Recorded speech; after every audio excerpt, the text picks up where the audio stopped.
warahmatullahi wabarakatuh. Alhamdulillahirabbil alamin wassalatu wassalamu ala asyrofil mursalin sayyidina maulana Muhammadin wa ala alihi washabbihi ajmain amma ba'du. Niki derekaken tuh ngikuti yang diinginkan Abi Quraisy. Terima kasih Pak Nazar karena sudah jenengan bingung semua. Jadi kalau jenengan ingin Islam legal formal ya ikut Pak Nazar, karena Menteri Agama itu yang ngatur Islam secara legal formal. Kalau ikut saya berarti ya ilegal. Saya tadi guyon sama Pak Quraisy, menantunya itu bangga karena mertuanya bisa maksa Gus Pak datang ke sini. Begini ya, jadi neladani Rasulullah itu yang gampang-gampang saja. Nabi itu dalam keseharian itu biasa sekali, tapi hasilnya luar biasa. Kalau jenengan semua memang benar-benar biasa itu.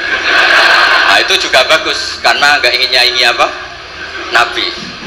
Itu Mbah Mun guru saya sering bilang, Islam tuh nggak pernah trauma sama orang kayak jenengan. Traumanya tuh sama orang khusyuk, orang bener, itu bikin trauma Islam itu. Karena yang ngaku Nabi, yang aneh-aneh itu, yang kayak Nabi mesti yang khusyuk-khusyuk, yang kayak jenengan tuh mesti tidak bisa. Karena untuk jadi kiai saja orang tidak percaya, apalagi jadi Nabi itu. Jadi maka bersyukurlah, karena Anda tidak mungkin mengaku sebagai Nabi apa? Palsu. Karena untuk jadi kiai saja orang nggak percaya. Saat tadi pagi saya setiap kesini itu mesti ngaji dulu di BG, jadi setahun itu mesti sudah lebih dari 3 kali. Bedanya nggak ketemu jenengan. Begini, saya tadi ngaji sama bareng-bareng Pak TGB, beliau baca Itkon, saya baca Al-Muhaddam. Ini saya cerita yang ringan-ringan. Sekarang kan baru rame misalnya ajaran akhlak. Allah sendiri itu kalau boleh dibahasakan tuh paling berakhlak. Saya beri sekian contoh betapa Allah itu sangat menata tata krama. Kata Allah, saya ini Tuhan. Inni haramtu zulma ala nafsi wa ja'altuhu bainakum muharraman. Kedzaliman itu saya larang, bukan pada kalian saja, saya sendiri melarang diri saya berlaku apa? Dolim. Terus Allah diceritakan oleh Rasulullah SAW. Kata Nabi, innallaha hayyun karim. Allah itu pemalu. Jadi malu, ini ada Pak Lukman Hakim, malu kalau ada orang mengangkat tangan kemudian nggak diijabahi. Saya malu, orang itu sudah ngangkat tangannya, sudah gini kok tidak saya kasih. Terus contoh lagi, ketika Anda merasa aktor pemberi sedekah, aktor apa, itu Allah istilahkan dirinya itu mangdalladzi yuqridu wa qardan hasanah. Siapa yang mau menghutangi saya? Ini Allah zat pemilik langit bumi yang punya semuanya, tapi mengistilahkan dirinya siapa yang mau menghutangi saya, siapa yang mau menolong saya, intan surwah yang surku. Sehingga posisi adab ini yang dipakai di pesantren, di semua tradisi kita. Saya kalau merasa di sebagai narasumber mungkin saya tidak mau ngisi karena itu jumawa, tapi kalau merasa disuruh menantunya Pak Quraisy, Mas Fikri tadi, itu berakhlak sekali. Seorang Gus Bah disuruh sama Fikri Segaf, oh itu berakhlak sekali. Yang nyuruh yang nggak berakhlak gitu. Ya Pak Luis, ya itu keponakan antum itu yang nggak berakhlak gitu. Jadi dulu Islam itu segampang itu. Di kitab Bukhari diterangkan, nanti saya berdoa sama Allah supaya nanti ada isyarah supaya berhenti, jadi nggak lama-lama. Nabi itu nggak jaga imet, Nabi itu pernah jalan-jalan. Kebetulan saat itu mau haji, itu dicegat sama perempuan Imra'atun bin Khos'am. Itu ceritanya semuanya seputar manusia. Imra'atun bin Khos'am ini cantik sekali. Kendali untanya Nabi dipegang terus. Kata Imra'atun bin Khos'am, ya Rasulullah, inna faridatahu ala ibadi adrokat abi syekhon kabirun. Nah ini saya menunjukkan hafal bukan karena saya pinter, bukan, tapi memang pinter bener, maksudnya bukan. Karena kenapa saya nyebutkan Arabnya bukan apa, karena nanti bisa dikoreksi Pak Quraisy kalau salah terjemah atau salah arti. Dan saya mohon doa dengan ini Mas Lukman Hakim jadi kiai. Abahnya tuh kiai, saya tuh ngefans sama abahnya, saya sering baca sorokat, makanya saya tagih. Jadi malah ngarang bahasa Indonesia, abahnya itu kalau ngarang bahasa Arab. Kayaknya dia agak sopan, kalau nyanyi abahnya kan gak sopan, makanya terus di bawah. Itu ya bagian dari Islam juga. Saya pernah ditegur sama murid-muridnya Mbah Mun, Gus, kamu tuh ngaji kayak saya, maksimal takrim. Kenapa? Kalau saya ngaji Wahab, kayak Mbah Mun, gak sopan namanya. Di bawahnya saja, biar tetap apa? Sopan. Teman saya itu ngilhami saya sampai sekarang, bilang gini, Gus nanti jangan terlalu soleh ya, biar surganya sama saya. Kalau terlalu soleh nanti surganya sama Mbah Mun, apalagi sama Rasulullah sungkan, kayak iso ngopi-ngopi. Itu guyon tapi tak angen-angen bener. Ya, jadi jangan bayangkan di surga sama Rasulullah sungkan. Zaman kan sudah capek sholat subuh, atau kan ingin nggak subuh? Karena surga. Sama kan mau poligami aja takut istri, nanti kan bidadarinya banyak. Kalau ada Nabi sungkan. Dan nanti sama saya jadi pikir-pikir yang enggak ada. Supaya enggak apa? Tapi kalau amal pas-pasan, kuotanya enggak cukup, langsung neraka, itu resikonya. Karena pas, kali enggak cukup, neraka. Makanya kuotanya lebih, tapi surganya yang apa? Biasa aja. Imra'atun bin Khosam itu cantik. Nabi pas itu dionta Ardafa Al-Fadl bin Abbas. Fadl bin Abbas ini sepupunya Nabi. Fadl masih muda, masih ganteng muda. Terus panadharul Fadl ilaiha wa nadharat ilaihi. Nah ini cerita betapa Nabi sebagai pengajar itu manusiawi sekali. Terus falau wa Rasulullah unukal Fadl. Nabi terus sekarang memalingkan Fadl supaya agak melihat perempuan ini, Imra'atun bin Khosam. Pas Nabi lawa mungkin agak keras, Abbasnya tersinggung. Lawaita ibna Amik, gimana kamu sama sepupu kok gitu? Kata Nabi, ini Fadl sampai melihat Imra'atun bin Khosam tadi, gadis dari Khosam. Nah ini supaya sama ngerti, jangan bayangkan Nabi itu terus orang kalau mau tanya kok di jalan nggak sopan, nggak berakhlak gitu. Ya biasa aja dijawab. Dijawab ya di jalan itu. Yang tanya juga agak sowan dulu enggak ya bisa. Nah sekarang beberapa ustadz itu kalau ada orang tanya disuruh ke rumah, ternyata ustadznya masih belajar dulu. Ketika urusan sopan ilmunya agak cukup, kalau jawab langsung tuh enggak. Terus dikemas sopan, enggak sopan tanya di jalan, di rumah. Pertanyaannya kasih dulu, ternyata belajar dulu. Oh itu benar-benar ustadz agak sopan. Kan gak efisien, apa gak apa? Ini cerita di Sahih Bukhari. Inna faridatallahi ala ibadi adrakat abi syaikhan kabiran la yastati'u ayasbuta ala rafilah wa fi riwayatin ayastamsika ala rafilah. Afa ahujju anhu. Bapak saya itu tidak kuat haji. Dan sekarang haji sudah wajib. Ini gimana? Apa saya perlu hajikan? Itu awal ada haji niabah, kalau di masyarakat disebut kaji amanah. Jadi kaji amanah itu tidak nunggu meninggal, orang stroke nggak mungkin haji itu sudah bisa dikajikan apa? Aman. Saya itu punya teman kurang ajar sekali Pak Krus. Saking kurang ajarnya bapaknya itu hidup. Oh, bapak kamu kajikan plus mahal, terus kaji plus masih 400 juta. Nunggu meninggal saja kaji amanah 10 juta cukup. Wah kurang ajar betul itu. Udah gitu masih bilang, malah infonya Gus, kalau orang Madura berani 4 juta katanya. Wah ngawur betul kamu itu. Itu berkahnya orang tadi, gadis tadi tanya sama Nabi itu akhirnya haji makdum itu 2. Ini saya ngomong fikih, harus sampai ngerti fikih. 1 amanat anil mayyit karena memang sudah tidak bisa haji. 2 amanat anil makdum. Kalau di fikih disebut haji apa? Amanat dari makdum. Orang hidup tapi gak mampu apa? Haji. Terus saya bilang sama tadi yang agak kurang ajar tadi. Ya kurang ajar betul maksudnya. Sini, bapak kamu biar memutuskan haji sekarang meskipun stroke masih bisa ngomong, masih ingat hartanya masih suruh haji sekarang, di makdum sekarang. Pak, jangan harus haji karena mampu, tapi itu enggak bisa amanah. Ternyata amanah kalau masih hidup itu mahal, jual Innova. Walhasil terus sudah dihajikan amanah, orang itu meninggal. Mendingan mati bos, murah, tadi masih mahal. Terus saya bilang gini, nah ini saya ngomong fikih biar Mas Fikri itu nggak salah lah, milih dewan pakar saya itu nggak salah, memang kayaknya memang kredibel. Saya sudah pamit sama Abdi Gures. Itu di Sajaratul Ma'arif ada babu zikri manaqiban nafsi, babu zikri rajuli manaqiban nafsi. Bab seseorang itu boleh menyebut kelebihan dirinya kalau itu untuk kepentingan umat. Buktinya Nabi Yusuf ngendikan inni hafidun alim, urusan keuangan pasrahkan saya, inni hafidun alim. Dan semua nabi mesti ngendikan inni lakum nasihun amin, saya ini orang yang punya niat baik.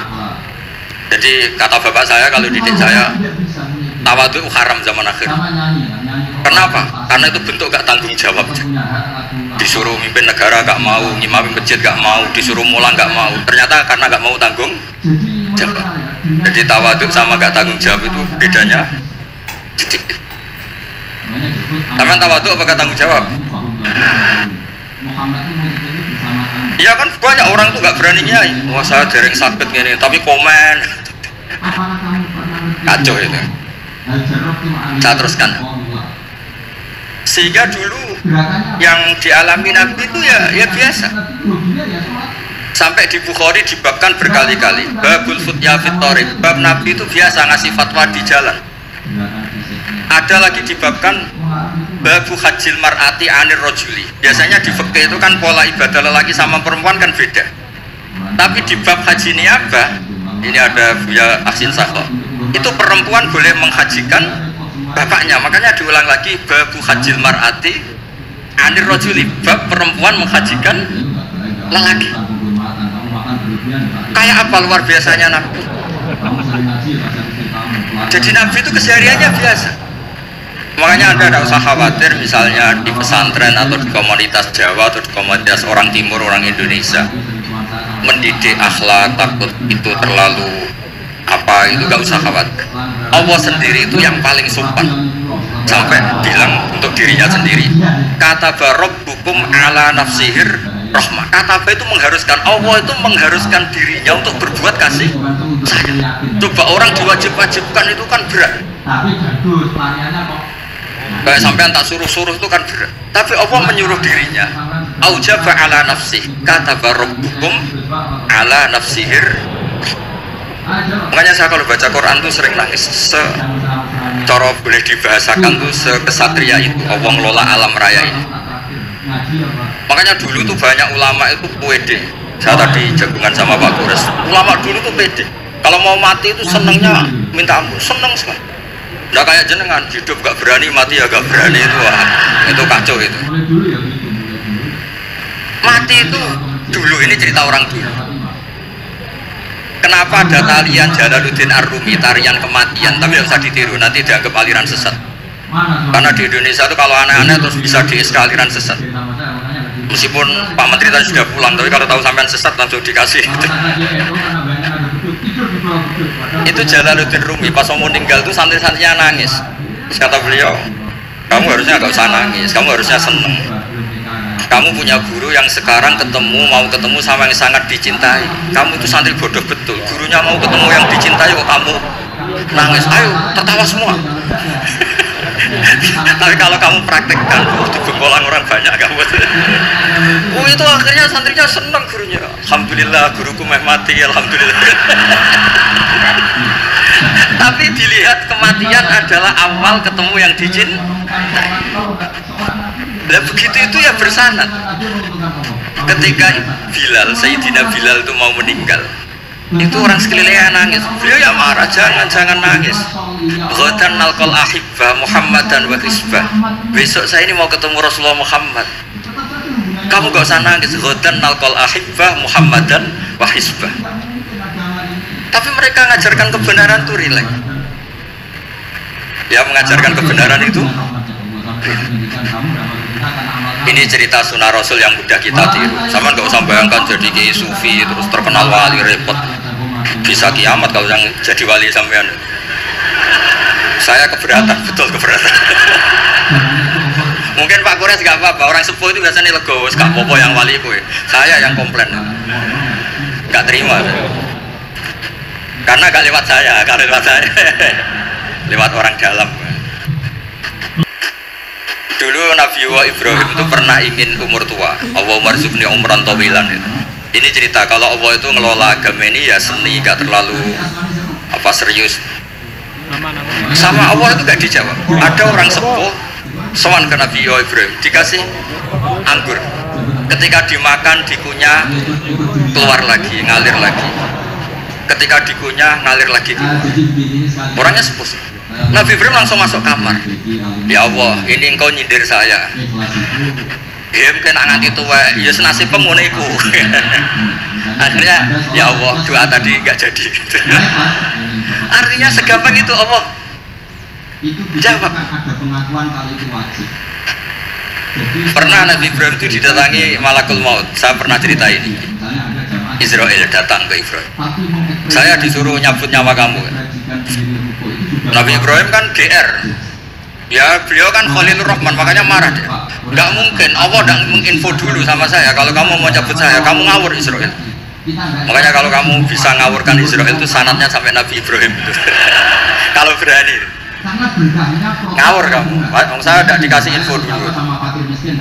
Hal ra'aita habiban yumitu habibah. Masa ada kekasih bunuh yang dikasih, ini nggak benar. Logika kamu nggak benar. Wah Israel kan nggak bisa debat dia. Nggak pernah kuliah, nggak pernah munakosah. Datang lagi, ya, sowan ke Allah, ya Allah.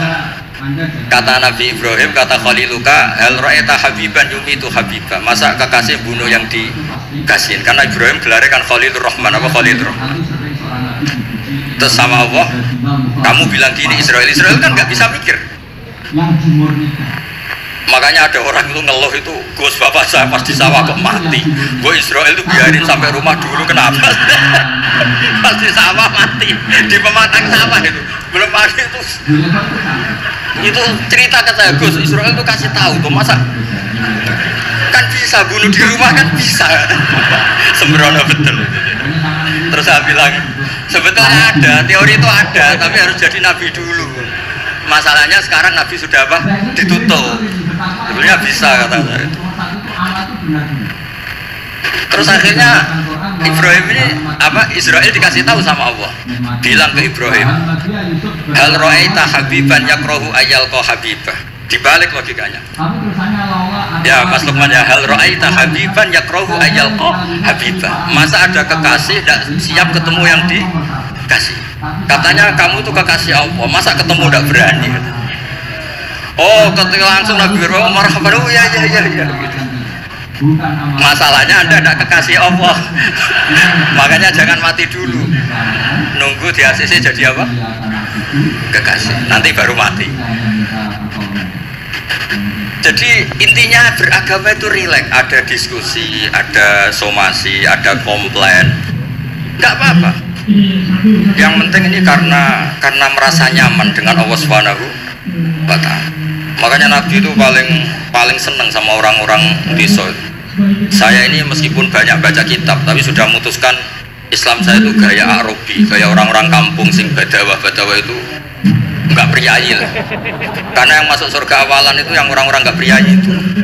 Karena malaikat repot tuh kalau ngadepi orang-orang nggak priayi ini. Saya pernah ada guru, ini betul, ini kisah nyata, ada guru mau dipidanakan gara-gara buka tes SD loh Pak Kures, kan sudah disegel sama dia, dibocorkan supaya santrinya lulus semua, SD-nya lulus semua, kan dikomplain mau dipidanakan. Ya karena saya di daerah saya kan ketua suku lah termasuk itu. Kalau hasil Sarah sudah soal Gus Bah dulu. Ternyata dalilnya tuh ngawur betul. Gus, nah gak apa-apa ya, buka gini gak apa-apa. Kenapa gak apa-apa? Ujian mungkar nakir dibuka kiai aja gak apa-apa, apalagi ujian mungkar nakir kan sudah dibuka, marah buka.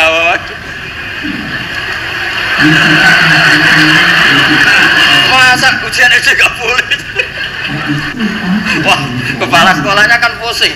Jangan Gus, jangan diturutin, ini kacau. Ya saya bilang akhirnya, ya masalahnya kepala sekolah sama polisi itu tidak mungkar nakir. Jadi ya beda. Gitu Gus ya, tak kira sama Gus. Jadi ujiannya mungkar nakir saja bisa dibuka, sudah dibocorin. Masa ujian SD tidak boleh kan? Makanya repot, kena orang-orang kayak gitu tuh repot. Nah orang Arabi itu logikanya seperti itu. Tapi jangan ditiru ya, tadi yang di Indonesia nggak boleh gitu. Kalau saya di penjara kamu sudah miskin di penjara, repot nanti. Sudah repot nanti. Ya Kalau kaya kan agak bisa gimana gitu. Kalau miskin kan agak susah itu. Ya agak gimana ya agak gimana-mana pokoknya kalau itu segampang itu. Ada orang Arabi tadi saya jagungan sama Quraisy tanya sama Allah, ya Rasulullah, man tawalla hisabi, nanti yang ngurusi hisab saya itu siapa? Kata Nabi, Allah binafsi, Allah sendiri yang menghisab, bukan malaikat, bukan iya. Orang Arabi itu fawalla, orang itu langsung ya sudah Nabi saya mau pulang sambil tertawa-tawa. Cuma Nabi dipanggil, weh Arabi, kenapa kamu tertawa-tawa? Jawabnya lucu, kenangan saya dengan Allah di dunia itu baik-baik saja, maka nanti di akhirat juga baik-baik saja. Kalau sama malaikat saya tidak punya kenangan. Lalu itu Nabi komentar itu, fakuhal a'rafi, kamu pinter ya. Makanya kamu harus yakin kalau nanti ketemu Allah itu baik-baik. Buktinya kita di dunia tanpa prestasi ya baik-baik saja, kita penuh problem, Allah ya baik-baik saja. Enggak terus makhluk tanpa ada gunanya keluar dari bumiku ya. Nah itu penting. Jadi Allah itu suka.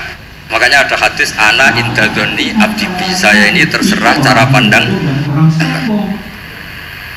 Ini yang terakhir meskipun belum disemprit Pak Kures. Sudah dapat izin. Di kitab Ihya, saya berkali-kali cerita ini. Kitab Ihya itu meskipun hadisnya banyak yang nyoal, tapi kitab itu kitab keramat. Makanya ada pensara Ihya namanya Sayyid Zabidi itu. Beliau sering ngendikan hadal hadis min haisul mat'u dhaif lakinnahu masyhurun wa yu'adiduhu fil makna al ahadits as-sahihah. Jadi intinya itu hadis ini secara teks memang masalah, tapi secara makna dikuatkan oleh sekian riwayat-riwayat yang apa? Sahihah. Jadi yang dhaifnya itu hanya min haisul lafdu atau hadal lafdu bi ini masalah, tapi min haisul makna itu enggak masalah. Ada orang itu sudah di neraka 2 dipanggil sama Allah ke surga. Allah itu tanyanya unik. Ini di terakhir kitab Ihya, di kitab Ar-Raja. Gimana rasanya di neraka? Karena di neraka ditanya sama Allah. Wah, enggak enak Gusti. Kami tanya, nerakamu gimana di neraka? Oh, enggak enak Gusti, sudah diborgol, dibakar api, pokoknya enggak enak Gusti. Terus yang satu disuruh, ya sudah kembali lagi ke neraka. Itu lari semangatnya minta ampun, lari ke neraka, semuanya minta ampun. Marhaban ya Allah, ya sudah lari ke neraka. Lah kan dia, wah kok semangat gitu. Terus dipanggil sama Allah, kenapa kamu semangat masuk neraka? Karena ini perintah engkau. Saya sampai masuk neraka itu gara-gara kalau engkau perintah tidak pernah nurut, makanya kali ini saya nurut. Lari ke neraka. Ya sekaligus ini ijazah, nanti kalau disuruh ke neraka lari sekencang saya ini sudah trauma, sudah nyesal karena dulu ketika engkau perintah saya tidak pernah nurut, makanya saya semangat nurut karena ini perintah jenengan. Terus pas lari kencang neraka sama mau dipanggil lagi, ya sudah kamu anak baik, di sini aja. Nah khawatir saya nanti kalau kamu lari ke neraka sama mau dibiarin. Nah itu tidak tahu saya. Tapi berkahnya ngaji ini kamu khusnudan saja, nanti dipanggil loh. Oh ya anak baik, tak suruh langsung apa? Langsung lari. Itu cerita di Ihya. Yang kedua, yang satu agak bandel. Ayo kamu kembali lagi ke neraka, kamu kan penghuni neraka. Diam saja. Terus kenapa kamu diam? Teman kamu lari kok kamu diam? Saya itu yakin ketika engkau memanggil saya ke surga itu tidak akan lagi mengeluarkan dari surga. Itu keyakinan saya. Terus sama apa? Ya sudah, anak indadoni abdi. Jadi dua-duanya itu benar. Jadi segampang itu beragama.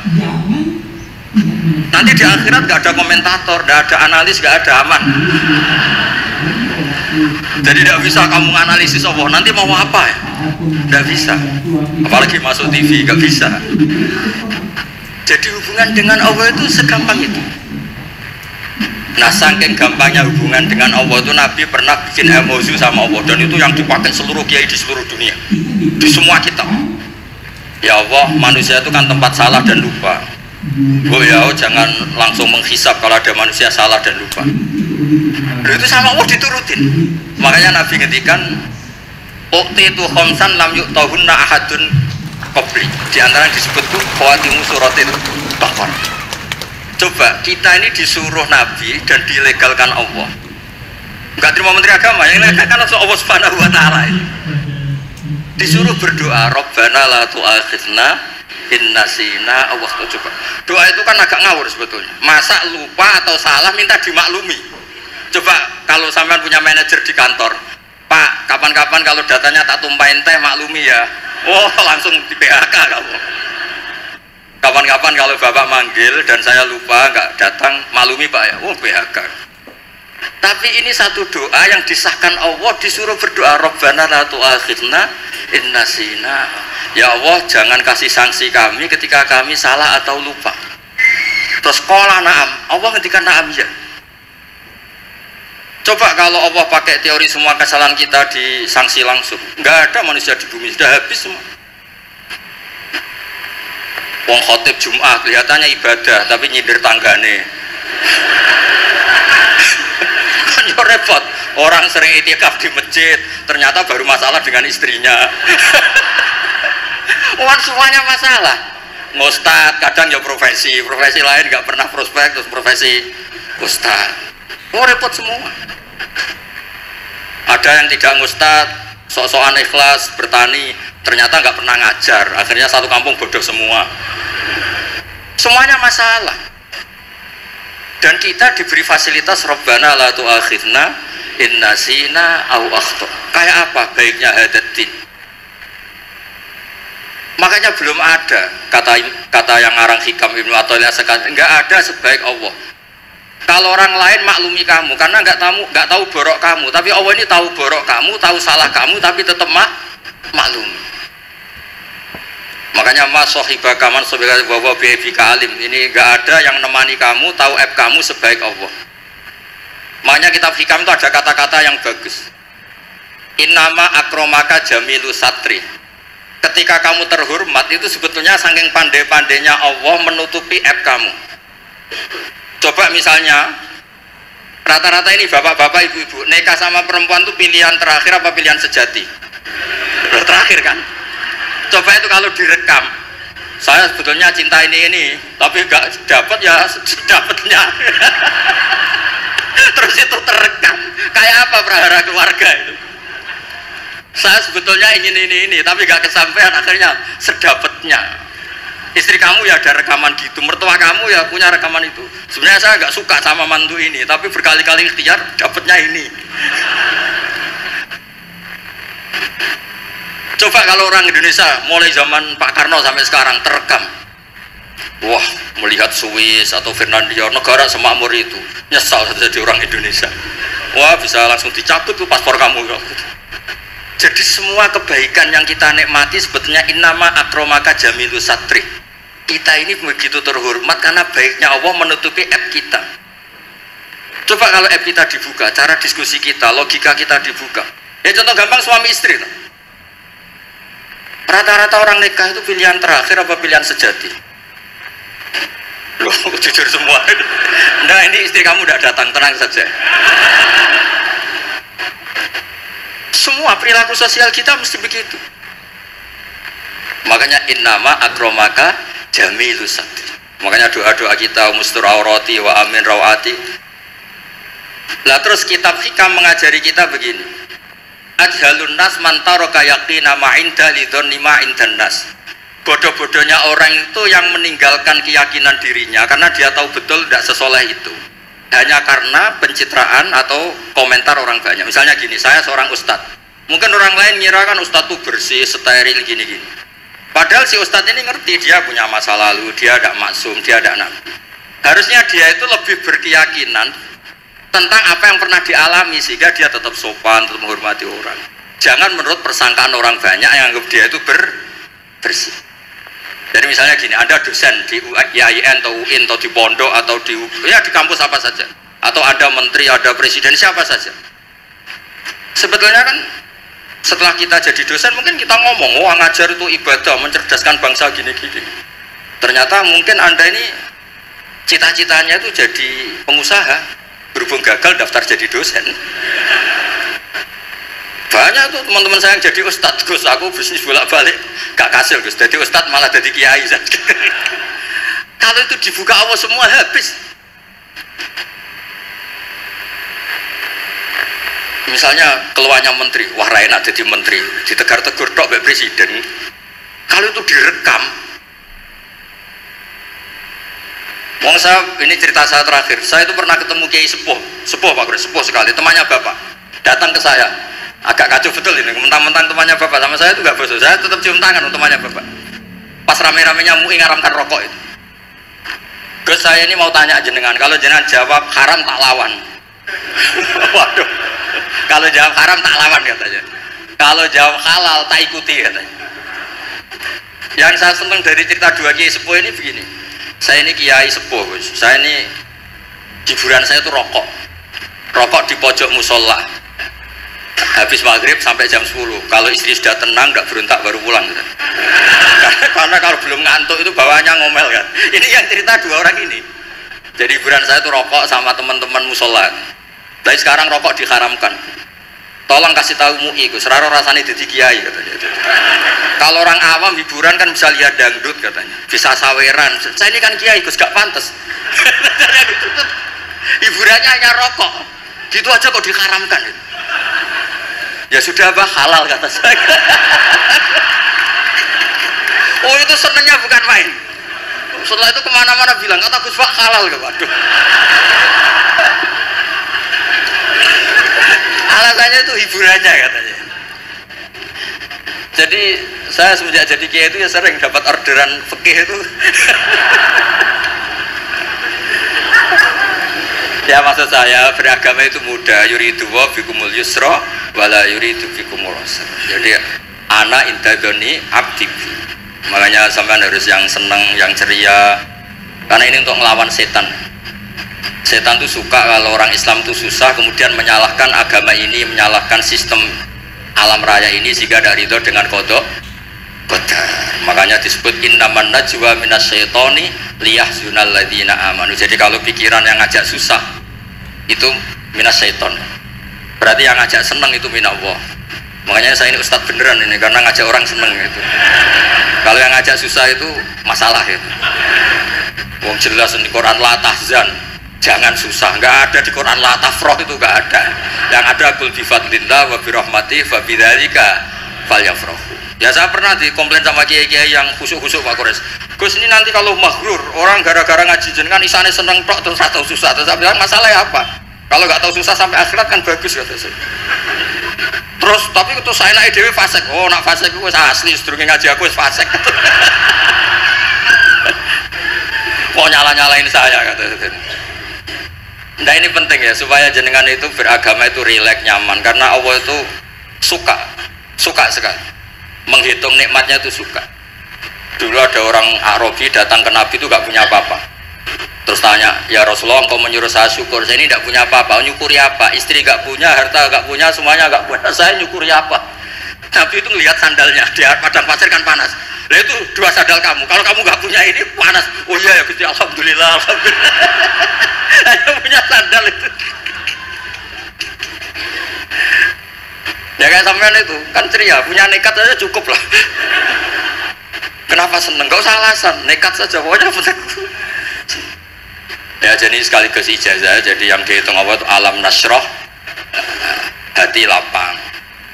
Terus kul bifadlillah wa birahmati fa bidzalika. Bapak saya itu paling sering mensyariatkan seneng.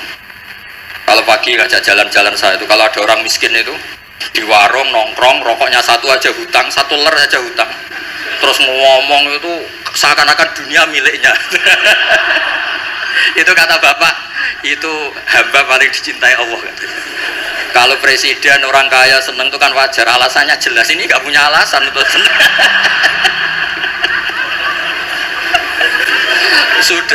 sudah biar tetap seneng gitu, nanti kalau gugat Allah malah repot katanya. Kalau gugat Allah malah apa? Repot. Lu itu betul. Orang itu masih hidup kalau ketemu saya, gak enak aku sudah jenengan jadi kiai. Nakal ra pantes, gak mulang gak pantes. Enak jadi kula, Gus. Apa wae pantes. Repot. Ya sudah gak apa-apa. Sebenarnya kamu gak gugat Allah kata saya itu. Karena tadi Ketika orang-orang miskin dikelola nyuwun sewu orang yang tidak bertuhan, ini terus malah yang digugat Allah Subhanahu wa ta'ala. Makanya Sayyidina Umar dari sekian sanad, ini biar jelas Pak Kures, dari sekian sanad yang saya terima dari guru-guru saya, dari Mbah Mun, dari itu Sayyidina Umar tuh punya riwayat dari Rasulullah itu unik. Inna woha kallafani an asrifa an hudu'a. Ya saya ulang lagi, inna woha kallafani an asrifa an hudu'a. Allah itu memaksa saya supaya apa-apa itu gak melibatkan Allah. Karena kalau apa-apa melibatkan Allah, ini kalau Allah kuasa kenapa ada orang miskin, kalau Allah kuasa kenapa ada orang terlantar, malah repot semua. Orang dilatih Islam menyalahkan dirinya sendiri. Robbana dzolamna anfusana. Makanya Umar terus pidato, jika ada orang yang tidak makmur ketika saya jadi khalifah, salahkan Umar, jangan nyalahkan Allah. Anda punya pemimpin yang tidak becus. Kalau Sayyidina Ali mirip cuma agak kacau, diskusinya agak kacau, tapi kacau ilmiah tetap bagus. Ada orang lapor, ya Ali, ketika kita dipimpin Umar, dipimpin Abu Bakar, Umar baik, kenapa setelah kau pimpin kacau? Konflik. Kata Ali, ketika Abu Bakar Umar mimpin itu rakyatnya baik-baik kayak saya, pas saya mimpin rakyatnya kayak kamu.